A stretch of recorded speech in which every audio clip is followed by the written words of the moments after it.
Terima kasih kalian sudah klik video ini. Bagi kalian yang ingin ikutan Cerberus Copy Trading, langsung saja klik link deskripsi yang ada di bawah ini dan langsung akan muncul tampilan seperti ini. Lalu silahkan kalian langsung klik daftar. Bagi yang belum punya akun, untuk username itu bebas. Misalkan nama username-nya adalah pemula trading, dan jangan lupa untuk di akhir username-nya diberikan @cerberus.com. Jika kalian tidak mengetik cerberus.com, maka akun Anda tidak akan bisa terdaftar. Untuk password silahkan kalian pilihkan sendiri. Untuk nama silahkan bebas. Untuk nomor handphone harus nomor handphone yang aktif, karena jantung Cerberus Copy Trading itu ada di dalam nomor handphone. Jika nomor handphone berbeda, maka Cerberus Copy Trading tidak akan berlaku. Untuk kode referral bisa diisi atau bisa dikosongkan. Setelah kalian sudah mengisi semuanya, bisa langsung kalian klik register dan akan muncul tampilan seperti ini. Untuk mengaktifasi Cerberus Copy Trading, bisa langsung kalian WA admin terhadap nomor ini. Dan untuk biayanya adalah 4 juta rupiah untuk member reguler dan 40 juta rupiah untuk member eksklusif. Jika kalian ingin mengetahui simulasi profit tradingnya, langsung bisa kalian klik kalkulator Cerberus, masukkan modal dengan satuan dolar, klik 1000 misalkan, dan untuk jumlah harinya max 365, langsung klik hitung. Setelah itu akan muncul seperti ini dan scroll ke bawah. Nah, di sini adalah total profit bersihnya, yaitu totalnya adalah 3.293. Untuk info lebih lanjut, silahkan WA admin di nomor ini. Selamat menikmati materi di video kali ini.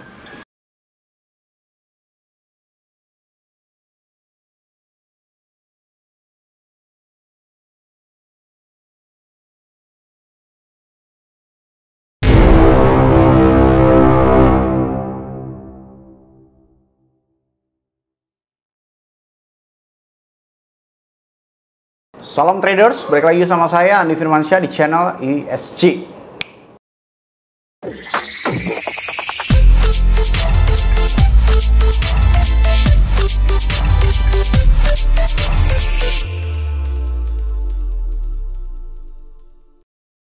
Oke, di video kemarin saya sudah deklarasikan untuk signal gratisnya adalah open posisi long. Lebih tepatnya di video ini. 2 hari lagi akan terjadi pengumuman CPA, dan biasanya before CPA terjadi akan terjadi pump. Saya akan tetap ambil open posisi di area 78 ribuan dan 77 ribuan dan akan take profit di area kepala 81 ribuan. Oke? Sekali lagi, saya akan ambil open posisi long di area 78 dan 77 dan akan ambil TP di area 81 ribuan. Atau bahkan saya bisa open posisi long sekarang juga, tergantung situasi dan kondisi. Oke, udah ya. Dan sekarang Bitcoin mencapai dump sampai ke 75.600. Oke. Kemarin sempat ini cuma hampir menyentuh 81.000 ya untuk take profit, alias di sekitar high-nya 80.393. Nah, pertanyaannya, apakah signal saya salah? Bisa dibilang kalau kalian sampai margin call atau sampai likuidasi atau sampai stop loss, nah inilah yang dinamakan bahwasanya kalian itu terlalu mendewakan seseorang ya. Terlalu mendewakan signal dan sebagainya gitu, dan terlalu meremehkan apa yang itu namanya money management. Ingat ya, saya selalu bilang bahwasanya di dalam dunia cryptocurrency, lebih tepatnya di trader, lebih tepatnya di scalping, lebih fokusnya ya, itu sebenarnya 10% teknik analytical, 20% teknik fundamental ya, dan 70% psychologic. Psychologic ini sebenarnya lebih kepada 90% itu adalah money management. Oke, 10%-nya adalah pengendalian pikiran. Pengendalian pikiran bisa dipelajari dalam satu malam, tapi money management terkadang bisa dipelajari tapi susah untuk dipraktekkan. Kejadian-kejadian seperti ini itu udah sering terjadi di dalam dunia saya gitu kan, untuk salah ambil open posisi dan sebagainya. Kan di dalam dunia cryptocurrency itu ya, loss itu pasti, profit itu tidak pasti. Bagaimana cara kita merubah ketidakpastian itu menjadi suatu momen yang bisa kita jadikan profit di dalamnya? Nah, itu maksudnya. Money management ini banyak sekali diremehkan oleh kalian, bahkan ya, kalau kalian komentar sekarang, oh bagaimana bang salah open posisinya bla bla bla bla. Bagaimana logikanya? Kita sedang bicara tentang psychological trading, money management. Bagaimana logikanya kalian udah begitu panik padahal harga ini baru bergerak sedikit? Loh bang, baru bergerak sedikit bagaimana bang? Ini kan udah banyak. Enggak. Menurut saya sedikit aja ini geraknya.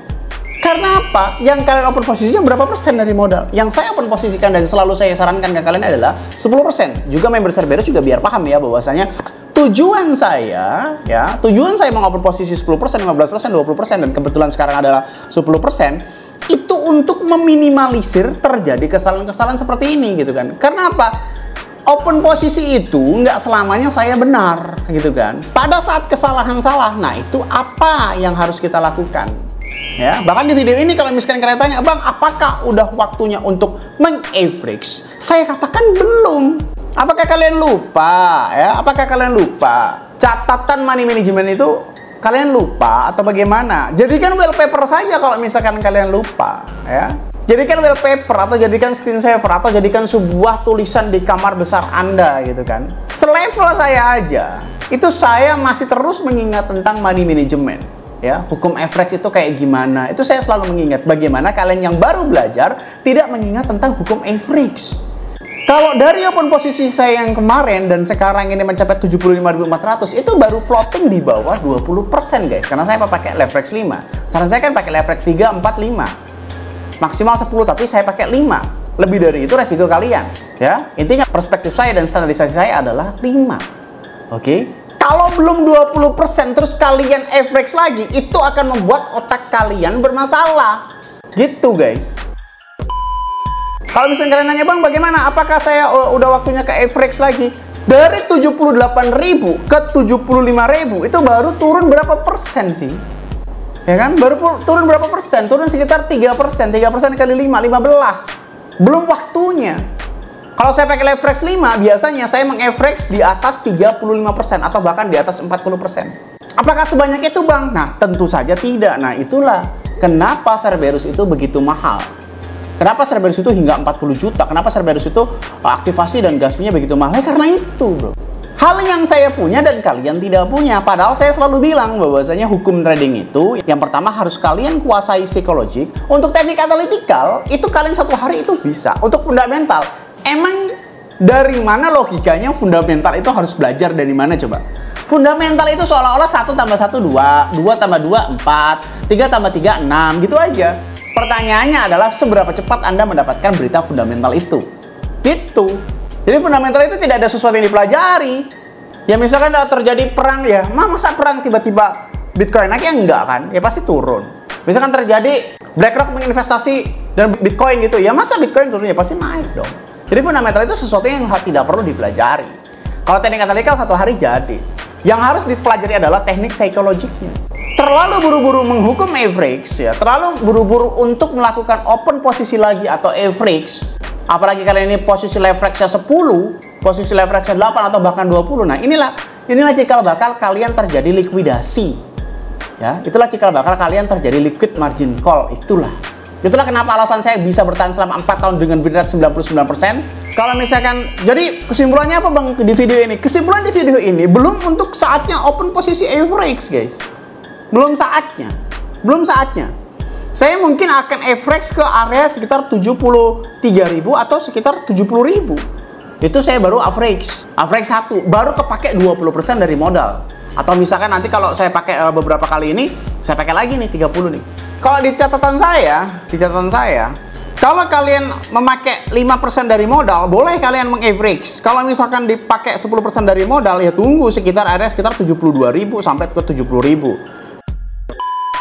Dan bahkan banyak sekali orang-orang panik yang mencet saya. Nah ini nih, ini ternyata sebuah impact yang terbawa dari signal gratisan. Ini udah mulai saya nggak suka nih.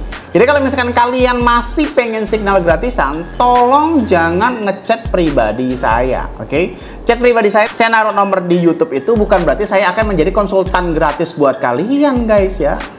Udah ikutan Cerberus aja. Kalau mau gratisan udah ikutin YouTube-nya aja. Nggak mungkin saya akan balesin satu persatu. Wah bang, sombong banget lu. Emang apa sih nggak boleh? Sombong amat. Sekarang gini aja, lu bisa bilang kayak gitu kan? Karena handphone lu sepi, bos. Karena handphone lu sepi. Coba lu bayangin jadi gue balesin satu persatu orang. Lu punya pacar 2 aja udah ribet kan? Nah, biasanya orang itu kalau gue balas itu keterusan. Loh, jadi konsultan gratis gini gue, konsultan dadakan. Saya bilang kan udah jadi ya itu. Kalau nggak mau ribet ikutan Cerberus aja. Jangan mentang-mentang saya buat konten gratis terus tiba-tiba ngecat saya kayak gitu. Bukannya saya sombong. Coba kalian mengerti posisi saya bagaimana, guys. Kalian bayangkan puluhan orang itu saya balas. Emang hidup saya itu untuk kebalisan konsultan gratis itu, ya kan? Hidup saya udah cukup rumit untuk pribadi, untuk keluarga, untuk Cerberus. Udah. Kalau saya bagi lagi untuk konsultan gratis, wah bunuh aja saya. Kecuali saya punya 10 tangan tuh buat ngebalesin tuh, ya kan? Kecuali di masa depan tuh ada teknologi tuh, saya punya 10 tangan dan 10 pemikiran tuh. 10 pemikiran atau multitasking gitu. Padahal para profesor, para ilmuwan udah mendeklarasikan bahwasanya manusia baik cowok dan cewek tidak bisa multitasking. Multitasking itu adalah delusi yang dimunculkan terhadap manusia yang berkeyakinan bisa melakukan dua hal atau lebih dalam waktu yang bersamaan. Padahal mereka itu tetap membagi. Contohnya begini saja, kalian main handphone dan main trading, itu seolah-olah kalian bisa melakukan dua kegiatan secara bersamaan. Padahal yang terjadi, otak kalian itu dibelah. Otak kalian itu dibelah jadi dua, yang 50% itu fokus terhadap laptop, yang 50% lagi itu fokus terhadap orang yang sedang chattingan dengan kalian. Efeknya apa? 50% otaknya itu ketinggalan. Ya kalau coba aja kalian bayangkan multitasking lebih dari dua. Apa nggak kebagi-bagi itu, ya kan? Otak kalian dibagi 10, otak kalian dibagi 20, ya bayangin aja gitu. Jadi bukannya saya sombong atau bagaimana. Kalau nggak mau ribet, ikutan Cerberus, bro. Gitu aja. Tapi mohon maaf sekali lagi saya mohon maaf yang sebesar-besarnya. Saya mohon dengan amat sangat ya. Jangan menchat saya secara pribadi seolah-olah saya itu adalah konsultan gratis, guys ya. Jangan sampai kayak begitu. Itu akan mengganggu fokus. Tunggu aja video selanjutnya. Kalau kalian bilang bahwasannya, oh bang ini kok tiba-tiba nggak sesuai, bukannya malah nggak sesuai, kalian yang tidak sesuai dengan open posisi saya. Loh bang, tapi kan saya udah memakai 40%. Lah, itu peduli setan, ya. Itu bukan urusan saya, bang. Saya udah pakai modal 70%, bang. Saya pakai modal 80%. Itu bukan urusan saya. Yang saya tahu, saya baru open posisi 10% dari total modal saya. Itulah kenapa harus money management. Jadi kesimpulan video ini apa, bang? Kesimpulan di video ini, yang pertama adalah jangan pernah melupakan money management apapun kejadiannya, ya. Kalian harus jadiin wallpaper, harus jadiin screensaver kalau kalian memang masih belajar, guys. Gitu ya. Lalu yang kedua, tolong jangan ngechat saya secara pribadi seolah-olah saya itu adalah konsultan gratis. Kalau nggak mau ribet, join Cerberus saja. Kalau kalian ikut signal gratisan, tunggu video YouTube aja. Lalu yang ketiga, jangan pernah bermimpi setiap open posisi siapapun, sekaliber saya juga, itu selalu benar. Maka dari itu, money management harus tetap dijunjung tinggi. Kalau itu kalian bilang, bang, minta saran dong Leverage 20, nggak akan bisa, bos. Ini mohon maaf aja ya. Bang, gue pakai Leverage 20, ya. Terus, modal gue udah kepake 70%. Mau kayak gimana? Margin variasi. Sekalipun Anda margin variasi, cuma nambah Leverage 10 juga cepat kelibas, bos. Gitu. So, di dalam video ini saya tidak menjelaskan apapun. Kalau misalkan kalian nanya apa yang harus saya lakukan, saya akan nunggu di area sekitar 72.000 sampai 70.000 baru melakukan average di modal 10% itu tadi. Bang, kok jauh banget? CPA besok. CPA itu besok. Sekarang ini tanggal 9. CPA itu tanggal 10 di jam setengah 8. Dan forecastnya adalah turun, Bitcoin turun. Walaupun before Bitcoin turun itu biasanya terjadi pump lokal, terjadi pump kecil. Nah, itulah saya pengen menyelamatkan diri di situ. Kemungkinan besar besok itu saya akan ambil open posisi short. Kalau setelah pump itu saya akan ambil open posisi short. Kayak gitu ya, guys. Oke, semoga bermanfaat video kali ini yang saya sampaikan. Jangan lupa klik like, komen, dan subscribe. Logikanya ini kalau kalian nggak subscribe, ngapain saya buat video lagi? Dan share ke teman kalian agar teman kalian tahu apa yang kalian tahu. Saya Adi Firmansyah, use your logic, dan salam traders.